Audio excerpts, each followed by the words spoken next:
మీ ఇంట్లో వాళ్ళకి కూడా ఇలాంటి అలవాటు ఉందా? పప్పు, రసము ఇలాంటివి చేసినప్పుడు సైడ్ నంచుకోవడానికి కారం పొడి కానీ, లేదంటే చింతకాయ తొక్కు కానీ, మామిడికాయ తొక్కు కానీ ఇలా తినే అలవాటు ఉందా? మా ఇంట్లో ఉందండి. అందుకే ఇన్ని రకాల కారం పొడులు చేశాను.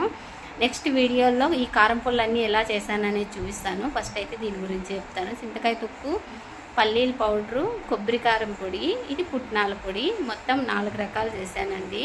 ఆల్రెడీ మామిడికాయ ఊరగాయింది కాబట్టి ఇంక అదేం చూపించలేదు. ఇక ఇవన్నీ చేశాను. ఇవి మనకి తాలింపులు పెట్టుకున్నప్పుడు కర్రీల్లోకి కూడా తరమవుతాయి. 2 రకాలుగాను ఇట్లా అన్నంలోకి సెట్ అవుతాయి. అలాగ మనం ఏంటైనా తాలింపులు అంటే ఆకుకూర కానీ, చోడేకాయలు కానీ, చిక్కుడుకాయలు కానీ, బీరకాయ తాలింపు కానీ ఇలాంటివి పెట్టుకున్నప్పుడు చాలా ఈజీగా ఉంటుంది. ఇలాంటివి రెడీ చేసి పెట్టుకోవడం వల్ల టక్కుమని మనము తిరగవాతకి వేసుకొని ఈ పొడి చల్లుకుంటే చాలు, మగ్గిచ్చి చాలా టేస్టీగా ఉంటాయి, తొందరగా అయిపోతాయి. నేనైతే ఈ 4 రకాలు చేశాను. 4 రకాలు టేస్ట్ సూపర్గా ఉన్నాయి. నెక్స్ట్ వీడియోలో ఇవన్నీ ఎలాగా అంటే ఏమేమి వేసినాను, ఎలా చేశాను అన్నీ చూపిస్తాను 1 by 1.